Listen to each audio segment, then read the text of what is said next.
Ciclo de Krebs y la fosforilación oxidativa.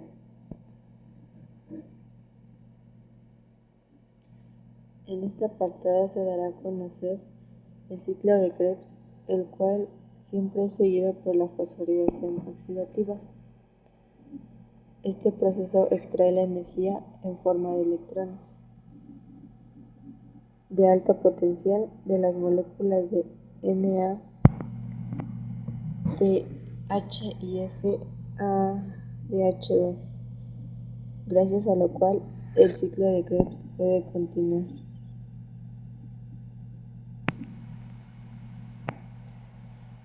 El ciclo de Krebs, también conocido como ciclo del ácido cítrico o ciclo de los ácidos tricarboxílicos, es una serie de reacciones bioquímicas fundamentales que ocurren en las células de los seres vivos, incluyendo los humanos. Este ciclo juega con el papel crucial en el metabolismo celular, ya que es una vía central para la reproducción de energía en forma de adenosín trifosfato, ATP.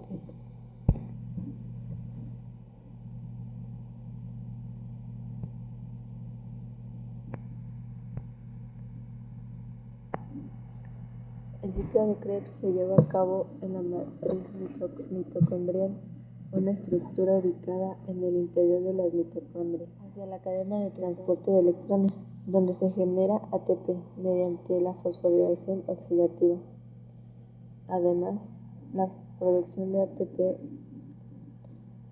es importante en la síntesis de precursores metabólicos. Varias moléculas intermedias del ciclo de Krebs pueden ser desviadas hacia otras vías metabólicas para la síntesis de aminoácidos, lípidos y otros compuestos esenciales para el funcionamiento celular.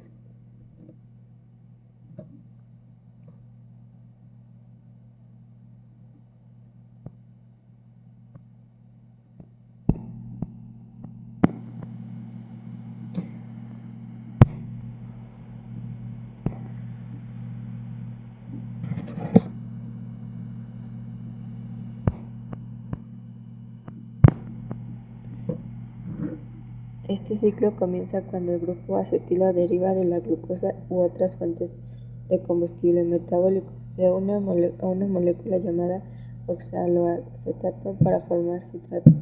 A partir de ahí, el citrato es sometido a una serie de reacciones que liberan dos moléculas de CO2 y generan energía en forma de NADH y FADH2.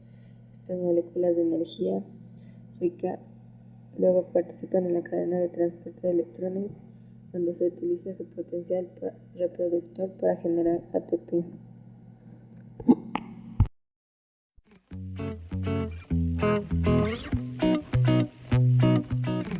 Un día, Laucha iba caminando tranquilamente por el bosque, hasta que de repente se encontró con Lucifer.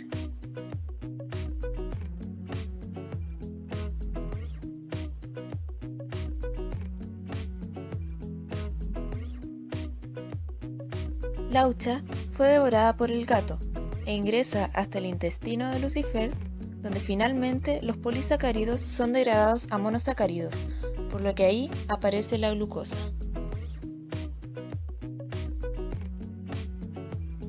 Luego, la glucosa va a la célula, específicamente al citoplasma.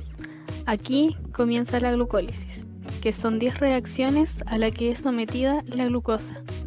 Las primeras 5 reacciones de la glicólisis son la fase preparatoria, en la que se consumieron 2 moléculas de ATP, y la glucosa fue transformada en 2 moléculas de gliceraldehído 3-fosfato.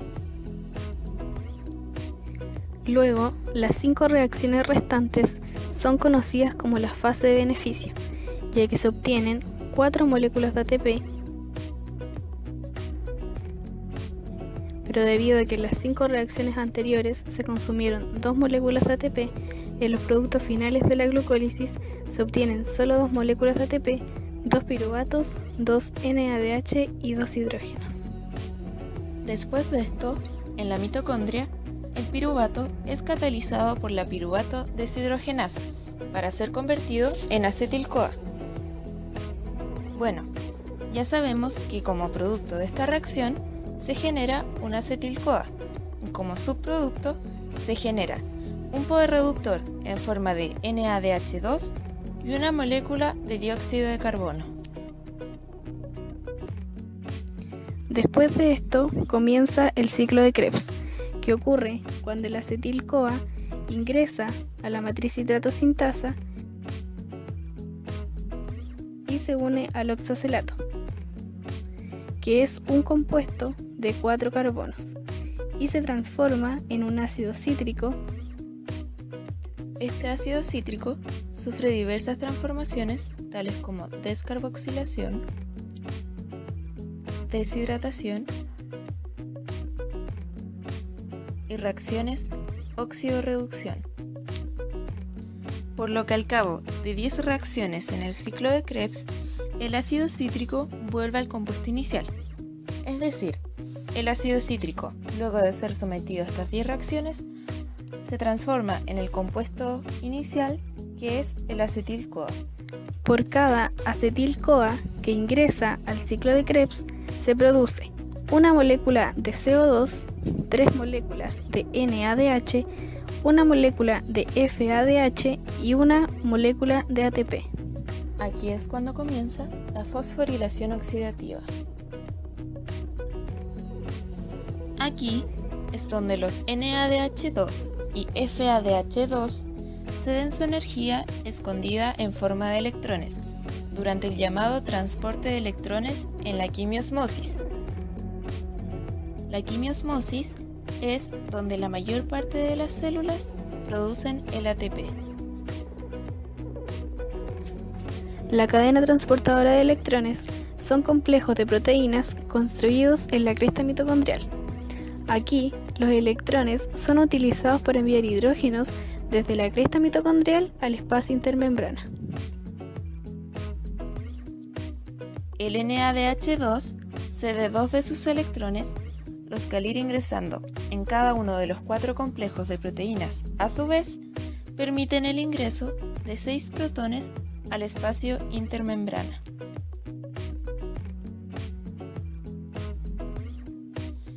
El último complejo de proteína, llamado ATP sintasa, une los 2 electrones usados con un oxígeno y 2 hidrógenos, formando finalmente una molécula de agua para que esos electrones deslocalizados no se unan con otras moléculas dentro de la célula.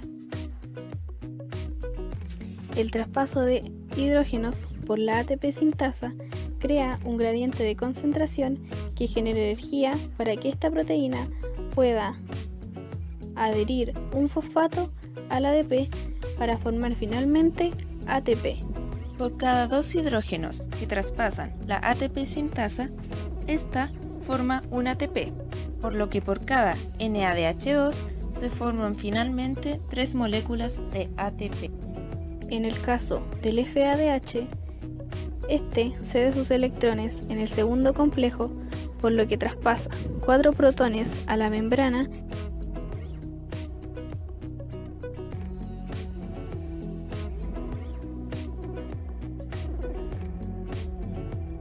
una molécula de FADH produce 2 moléculas de ATP.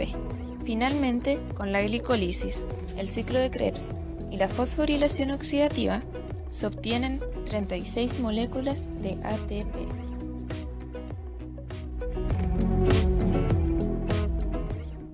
Fosforilación oxidativa es la transferencia de electrones de los equivalentes reducidos de NADH, NADPH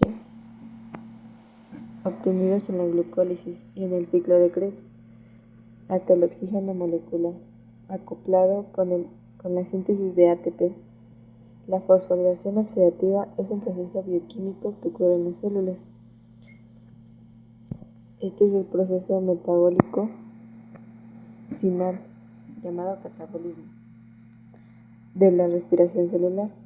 Tras la glucólisis y el ciclo del ácido cítrico de una molécula de glucosa, se obtienen 38 moléculas de ATP mediante la fosforilación oxidativa.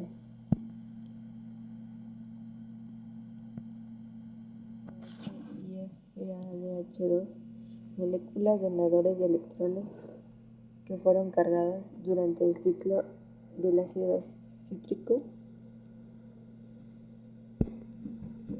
Se utilizan en un mecanismo intrincado que implica numerosas enzimas como la NADHQ reductasa, la citocromo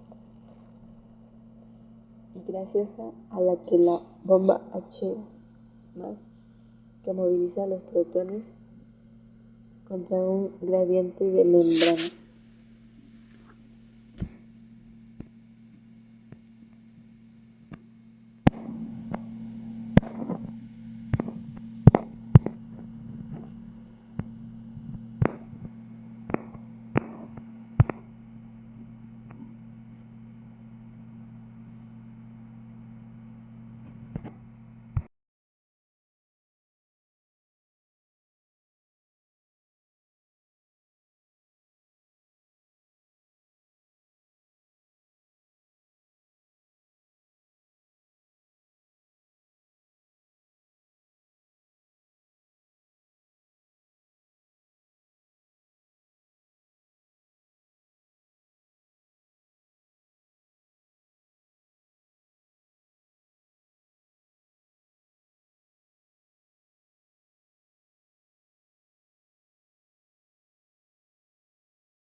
A pesar de tanto esfuerzo, la fase 1 de la respiración celular, es decir, la glucólisis, genera solo 2 moléculas de ATP.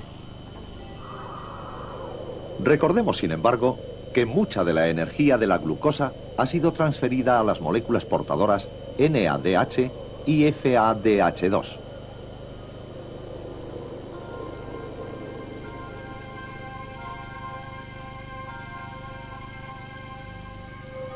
En la fase final, llamada fosforilación oxidativa, es donde los portadores de energía descargan sobre numerosas moléculas de ATP.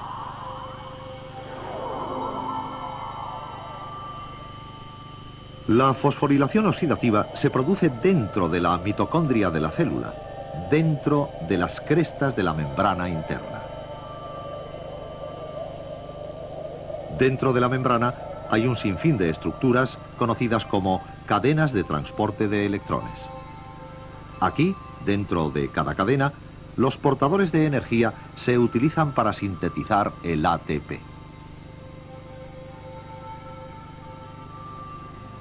Una cadena de transporte de electrones consta de 4 complejos adyacentes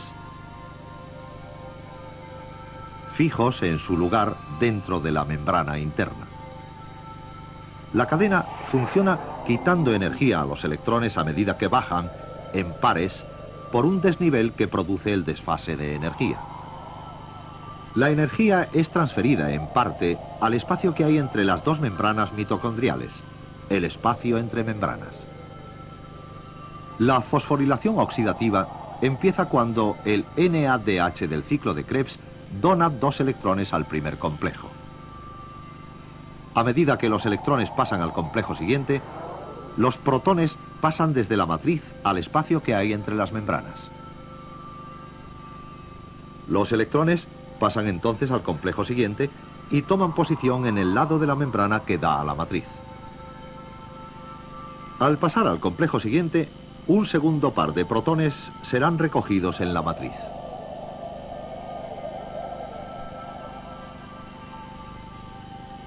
Este complejo, llamado coenzima Q, recorre toda la membrana y empuja a los protones al espacio que hay entre las membranas.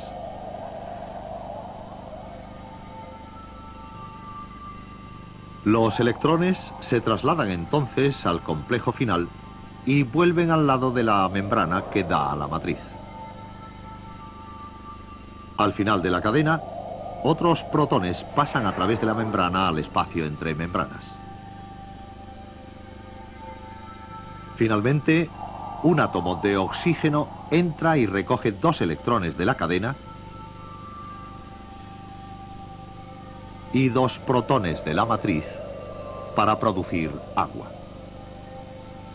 Cada molécula de NADH libera 2 electrones, que moviéndose por la cadena bombean 6 protones de la matriz.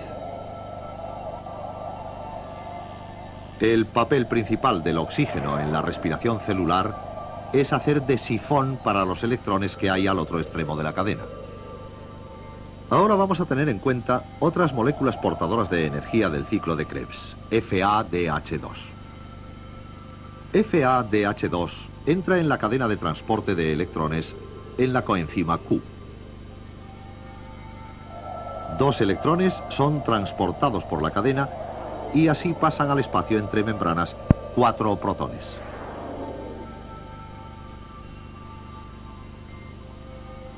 Al final de la cadena, el oxígeno coge de nuevo los 2 electrones.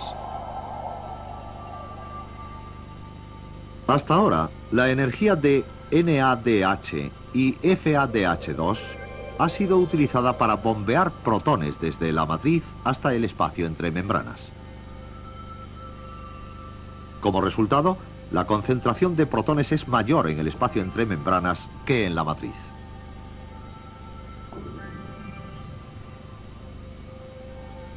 Esto crea 2 tipos de desniveles en la membrana.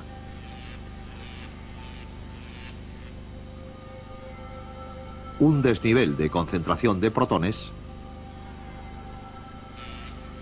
y un desnivel electrostático. Estos desniveles tienen una energía potencial que será utilizada para sintetizar el ATP.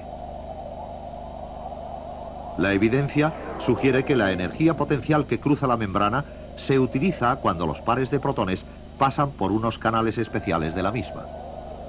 Así, cada par activa una enzima en el lado del canal que da hacia la matriz. Finalmente, esta enzima cataliza la reacción de ADP con un grupo fosfato para sintetizar el ATP. Vamos a revisar la síntesis de ATP a partir de NADH y FADH2. Cada NADH traslada 3 pares de protones al espacio entre membranas que al volver a la matriz producen 3 moléculas de ATP. Ahora, cada molécula de FADH2 traslada 2 pares de protones por la membrana, produciendo 2 moléculas de ATP. Esto va a los portadores de energía producidos en el ciclo de Krebs. No está mal. Pero hay otra carga de energía, la que viene del NADH producido en el citosol mediante la glucólisis.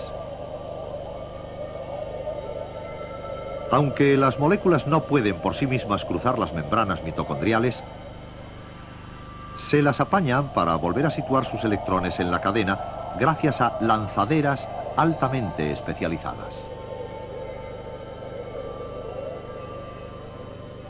Los electrones de este ejemplo entran en la cadena en la coenzima Q y bombean 4 protones hacia el interior de la membrana.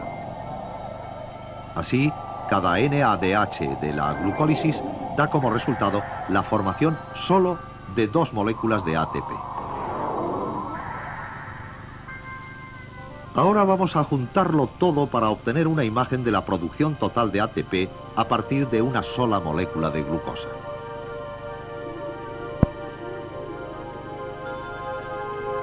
La glucólisis generó 2 ATPs y 2 moléculas de NADH, las cuales, al llegar a la cadena de electrones, produjeron 4 moléculas más de ATP. La descarboxilación oxidativa y el ciclo de Krebs produjeron 2 moléculas de ATP, 8 moléculas de NADH y 2 moléculas de FADH2. Las 8 moléculas de NADH se convirtieron en 24 ATPs. Y las 2 moléculas de FADH2 forman 4 moléculas de ATP adicionales. Si lo sumamos todo, la respiración celular produce 36 moléculas de ATP a partir de una molécula de glucosa. Así, estos 36 ATPs representan solo una parte de la energía disponible de la glucosa. La respiración celular toma la energía de la glucosa mediante la glucólisis, la mueve por todo el ciclo de Krebs y la hace bajar por la cadena de transporte de electrones.